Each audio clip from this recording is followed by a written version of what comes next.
Alléluia. On va surfer sur l'onction. Amen, amen, amen, amen. Je crois que le Seigneur a commencé à faire son œuvre. Il est bon, dit la Bible, le psaume 133. Doux, agréable pour des frères de demeurer ensemble. Il dit, c'est comme l'huile répandue sur la barbe d'Aaron. Il dit que c'est là que Dieu envoie la bénédiction et la vie pour l'éternité. Là où il y a des frères, il y a la vie Zoé, la vie de Dieu, l'onction qui guérit, qui restaure, qui renouvelle, là, qui fait du bien. Alléluia.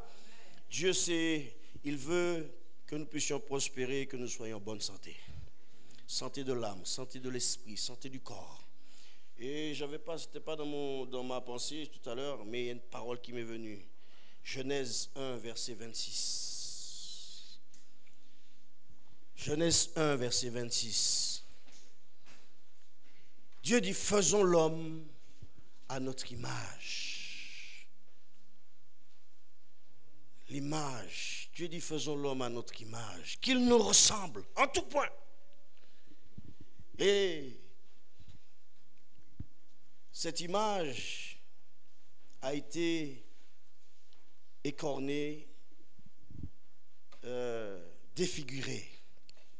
Image vient du mot tselem. Tselem, ça veut dire l'ombre. Dis à ton voisin, tu es l'ombre de Dieu.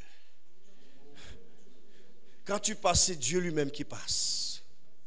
Non, mais réfléchissez. Tu es l'ombre de Dieu. Tu es l'image de Dieu. Tu as le visage de Dieu. Tu as la nature de Dieu. Tu es Dieu toi-même. Nous sommes des petits dieux. Vous ne le croyez pas, hein? Vous êtes fils et filles du Dieu très haut. Vous êtes fils. Non, mais alléluia. C'est son image. Tu es son image. Regarde, lorsque Pierre passait, la Bible dit quoi? Son nom. Pourquoi c'est son nom? Tselem. Pierre était le représentant légal de Dieu sur cette terre. Quand Dieu dit faisons l'homme à notre image, qu'il domine. Et quand il dit soyez féconds, il lui dit produis des petits dieux encore, crée, redonne naissance à des petits dieux. Tu es un petit Dieu. Mais comme l'image de l'homme, et j'avais ça tout à l'heure, peut-être que tu as une mauvaise image de toi-même. Tu as une mauvaise image de toi-même. Parce qu'on t'a dit, tu ne ressembles à rien, tu ne seras rien, tu ne réussiras pas. Même quand tu étais enfant ou ta mère t'a dit des bêtises, va au diable, tu es une pute. Sache une chose, que Dieu nous a donné Jésus pour restaurer ton image, te redonner ta place dans le plan de Dieu. Dieu veut te ramener dans le jardin, alléluia. Oh, alléluia, l'amour de Dieu veut à nouveau, te redonner l'image. Dieu veut redorer ton blason, alléluia. Te redonner de l'assurance, te redonner une image de toi maintenant. La Bible nous dit que le Fils est l'image du Dieu invisible. Vous voyez, on retrouve encore l'image. Mais ce que le Seigneur m'a parlé, c'est vrai que l'image, comme l'image a été écornée, le Seigneur me disait comment peut-on guérir, comment peut-on revenir, comment et le Saint-Esprit peut opérer. On va le voir dans Acte 2, verset 23.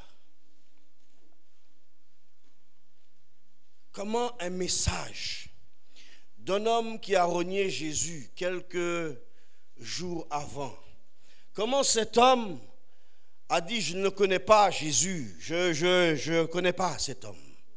Comment un message a ramené 3000 âmes, 3000 personnes, un message de 3000 conversions. Pourquoi? Parce que nous avons enlevé la croix, la prédication de la croix. Nous avons enlevé Jésus de sa place. Comme disent les footballeurs, on va remettre la balle au centre. On va ramener Jésus dans nos assemblées. On va ramener la prédication de la croix dans l'église. On va ramener l'évangile de l'église. Alléluia. 1 Corinthiens 1, verset 1 Corinthiens 18 dit quoi? Car l'évangile, si l'évangile, qui c'est qui a le passage? 1 Corinthiens 1, 18. 1 Corinthiens 1, 18.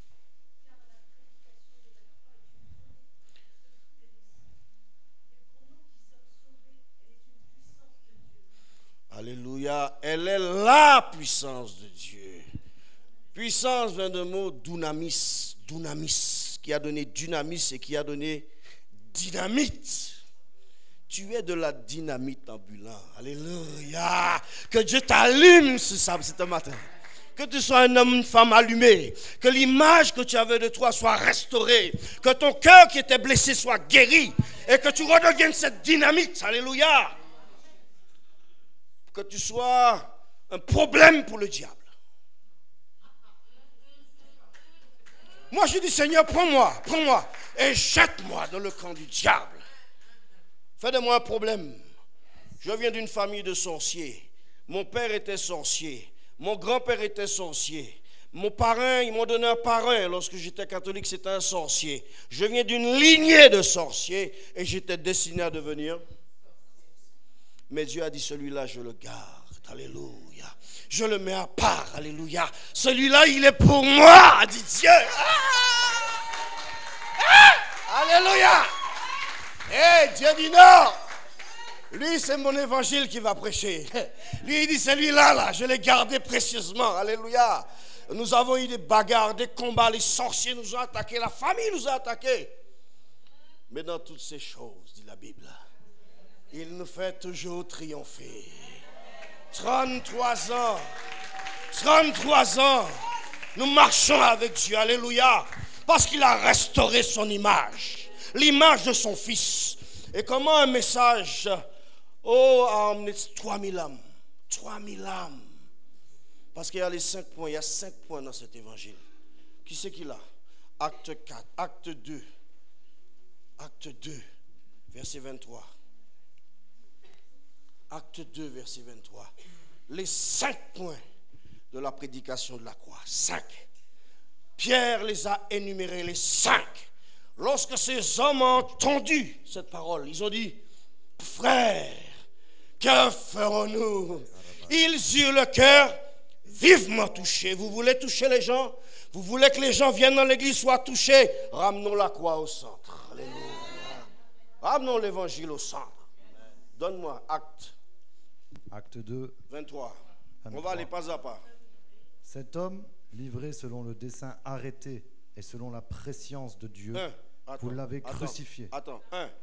Cet homme livré selon la prescience de Dieu. Ésaïe l'avait prophétisé. Qui a cru au bras de l'Éternel? Ésaïe 53, verset 1. Qui a cru au bras de l'Éternel? Qui a cru ce qui nous était annoncé? Voici la Vierge deviendra enceinte. Elle donnera un fils, on lui donnera le nom d'Emmanuel. La prescience de Dieu. Pierre a rappelé que c'était écrit. Pierre a rappelé, c'était prévu comme ça, c'était le projet de Dieu. L'image que tu avais perdue de toi, ils étaient prévus qu'il ramène un homme pour te ramener l'image, te guérir de ton image, ta personne, ton être. C'était prévu de longue date. Des hommes ont prophétisé. La Bible nous parle dans Hébreux, il dit ils ont des hommes qui ont parlé sur la venue de Jésus. Ils n'ont jamais vu Jésus. Ils désiraient. Ils n'ont jamais eu le privilège de voir Jésus, C'était écrit. Pierre leur a dit, c'était écrit. Cet homme livré selon la prescience de Dieu. Après, Nasser. Vous l'avez crucifié. Crucifié, 2. C'était prévu, la crucifixion. Oh my God. Va, s'il te plaît, dans Luc 23, 33. Luc 23, 33. Luc Oh my God, 23. c'est fort. On va descendre dans une révélation là maintenant. Vous allez voir comment c'est fort. Lorsqu'ils furent Luc 23, arrivés... 33. Luc 23, 33. Oui. Lorsqu'ils furent arrivés au lieu appelé Crâne, ils le crucifièrent là. Stop. Ils l'ont crucifié là.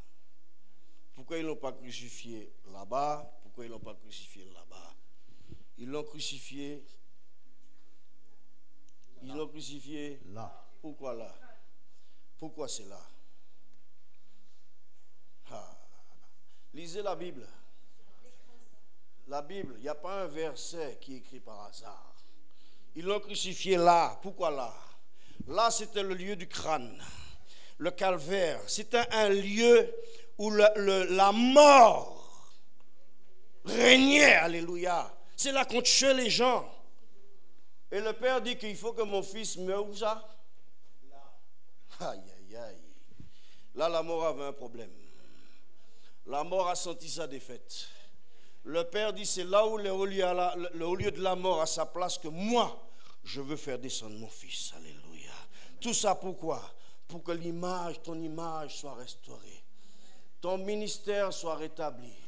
Ta vie, ton foyer soit rétabli. Tout est accompli. Alléluia. Pierre l'avait bien compris. Ces hommes avaient bien compris ça. Dieu était en train, il y a un projet qui était en mouvement. Tout ça pourquoi? Pour toi et pour moi. Pour que ton image, l'image que tu as de toi-même, l'image que le diable nous a donnée, l'image que l'ennemi a détournée soit restaurée. Il fut crucifié là. Et le Père dit, c'est là que je vais planter la croix. C'est là que je vais mettre cette croix. Parce qu'il faut que la mort sache qu'aujourd'hui, la vie est venue. Oh, il y avait 2 cortèges. La veuve de Naïm. Il y avait 2 cortèges qui arrivaient un jour. Et derrière le cortège, devant le cortège, il y avait Jésus. Et puis le cortège de la vie. La vie et la mort étaient en train de se croiser ce jour-là. Là où Jésus, c'est le cortège de la vie. Là où il y avait la veuve de Naïm, là c'était la mort. Là, lorsque 2 verbes se suivent, le second se met à l'infinitif. Le second se met à l'infinitif. La mort était obligée de lâcher prise. Parce que le Seigneur de la vie était là. Il est venu pour redorer ton image. Redonner vie là où la mort était passée. Ils l'ont crucifié là. Reviens dans Actes. Reviens dans Actes. Reviens dans Actes 2, 23. Cet homme, livré selon le dessein arrêté et selon la prescience de Dieu, vous l'avez crucifié. 2. Vous l'avez fait mourir par la main des impies. Dieu l'a ressuscité en le délivrant. Attends. On y va doucement. Non, mais c'est bien de comprendre où est passée la croix. Si on va dans l'église de la Odyssée, dans Apocalypse 3, Jésus dit, je me tiens à la porte et je frappe. Mais Jésus ne frappait pas au cœur des païens. Il frappait au cœur de l'église de la Odyssée. La Odyssée avait mis Jésus dehors. Où sont les miracles d'avant? Les guérisons surnaturelles que l'on voyait, les paralytiques qui marchaient, les aveugles qui retrouvaient la vue. Mais c'est où ça maintenant aujourd'hui? Jésus a changé? Non. Dieu a changé? C'est nous qui avons changé. Nous avons enlevé Jésus de sa place, mais nous allons le ramener à sa place. La prédication de la croix, dit la Bible, c'est la puissance de Dieu. Vous voulez être puissant, prêchez Christ. Philippe descend à Samarie, acte 8. Il fait quoi? Il prêche quoi? Ah d'accord. Pierre est interpellé. Il prêche qui? Christ. Ramenons Christ à sa place. Ce peuple m'honore des lèvres, dit Dieu.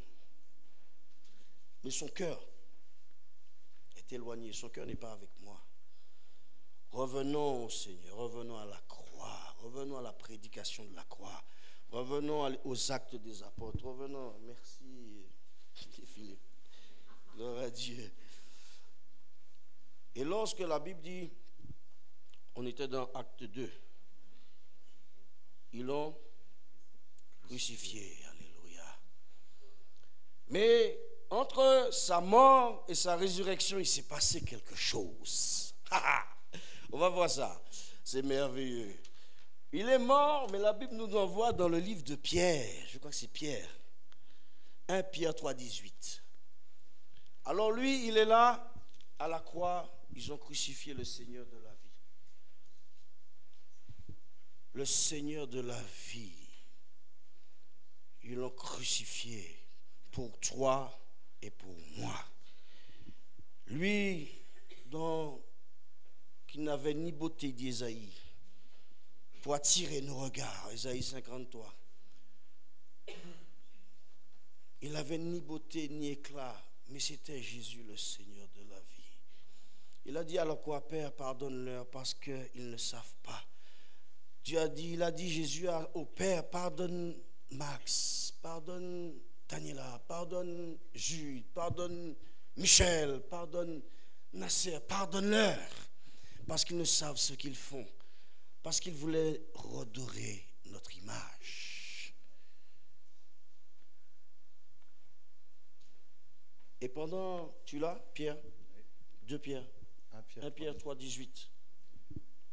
Christ aussi a souffert une fois pour les péchés, lui juste pour des injustes, afin de nous amener à Dieu, ayant été mis à mort quant à la chair, mais ayant été rendu vivant quant à l'esprit, dans lequel aussi il est allé prêcher aux esprits en prison, qui autrefois avaient été incrédules, lorsque la patience de Dieu se prolongeait au jour de Noé, pendant la construction de l'arche, dans laquelle un petit nombre de personnes, c'est-à-dire 8, furent sauvées à travers l'eau. Alléluia. Pendant que Jésus, ils l'ont crucifié, quand il était sur la croix, là, il était dans d'atroces souffrances. Et pourquoi il ne mourait pas? Parce que le Saint-Esprit, qui est appelé créateur de vie, le maintenait en vie. Le Saint-Esprit le maintenait en vie. Il ne pouvait pas mourir. Comment Dieu pouvait mourir? Lui, le Fils de Dieu, Dieu lui-même peut mourir. Il ne pouvait pas mourir. Mais à un moment, le Saint-Esprit s'est retiré. Pourquoi? Parce que la Bible dit qu'il a porté nos péchés. Il s'est chargé de nos iniquités. Le châtiment qui nous donnait la paix est tombé sur lui. Et la Bible dit que les yeux de Dieu sont trop purs pour voir le mal. Et à un moment, Dieu lui-même s'est tourné. Il a détourné le regard de son fils. Parce qu'il ne voyait plus son fils. Il voyait le péché personnifié dans la chair de son fils. Tout ça pourquoi? Pour que ton image soit restaurée. Ton image. Dieu veut que tu sortes de cette image. Dieu veut que tu sortes de cette mentalité de défaitiste. Cette mentalité de fataliste. Et tu dises aujourd'hui, tout est accompli. Pour que mon image, mon foyer soit restauré. Ma maison soit restaurée. Dans ma maison soit restaurée. Dans mon ministère soit restauré. Dans ma santé, je sois restauré. Dans mes finances, je suis restauré. Alléluia. L'évangile, c'est la foi. Dieu dit, mon juste, c'est par la foi qu'il vit. Il ne marche pas par la vue, lui, c'est la foi dans l'accomplissement de ce qui s'est accompli à Golgotha. Alléluia. Donc Jésus là, il descend dans le séjour des morts. Alléluia. Le Père dit non seulement je l'emmène à Golgotha, là où la mort a son lieu, mais Jésus, il descend dans le séjour des morts. C'est la Bible ou pas? C'est écrit ou pas? Jésus descend maintenant dans le séjour des morts. Et la Bible nous dit que l'évangile a été prêché aux morts. Et pour ceux qui ne comprenaient pas, c'est écrit l'évangile fut prêché aux morts. 1 Pierre 4, 6. L'évangile fut prêché aux morts. Alors, les théologiens, ils vont faire plein d'études là-dessus. Mais la Bible dit que Jésus est descendu dans le séjour des morts, prêcher aux esprits qui étaient en prison. Mais il n'est pas allé seulement voir les esprits. Il est aussi passé voir la mort. Alléluia. Il est descendu voir la mort. Il a dit, je suis venu te voir parce qu'il y a quelque chose qu'il faut que je récupère. Donne-moi ça. Donne ça. Donne ça. Donne-moi la clé. Donne-moi la clé parce que cette clé-là, c'est pour mon église. C'est pour l'église. C'est pour mon église.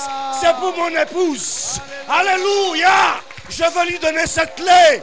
Parce que tout ce qu'elle va lier sera lié. Tout ce qu'elle va délier sera délié. Tout ce qu'elle va guérir, tout ce qu'elle va coordonner sera coordonné. Alléluia. C'est pour toi, c'est pour moi. C'est pour mon épouse. Dis, j'ai la clé. Alléluia. Dis, diable, j'ai la clé maintenant. J'ai la clé maintenant. J'ai la clé de la vie. Oh, libère-toi de la maladie. On n'a même pas besoin de vous toucher. Libère-toi de la maladie. Dis, j'ai la clé maintenant. Dans ces meurtrissures, voilà une clé. Dans ces meurtrissures, je suis guéri. Prends cette clé. Prends cette clé. Prends cette clé. Prends cette clé. Dis, dans les meurtrissures de Jésus, je suis guéri. Quelle en soit ta maladie. Même ce serait le sida. Prends cette clé. Dans les meurtrissures de Jésus. Dans les meurtrissures de Jésus. Ouvre la porte de la guérison. Ouvre la porte de la guérison. Je ne sais pas pourquoi. Il y a quelqu'un qui est malade là. Dieu veut que tu ta foi. Fasse agir ta foi. Mets-toi debout si tu es malade. Mets-toi debout si tu es malade. Mets-toi debout si tu es malade. Prends la clé maintenant. Je n'ai pas besoin de vous toucher. Jude n'a pas besoin de vous toucher. Personne n'a besoin de vous toucher. Prends la clé. Dis maintenant, Jésus m'a donné la clé. Hey, j'ai la clé. J'ai la clé. J'ai la clé de la vie. J'ai la clé de la vie. Dis la mort, tu n'as plus de pouvoir sur moi. Dis la mort, tu ne peux pas me toucher. Dis la mort, c'est pas possible. Jésus est vivant. Jésus est vivant. Jésus est vivant. Jésus est vivant. Vivant, vivant, vivant. Jésus est vivant. Alléluia.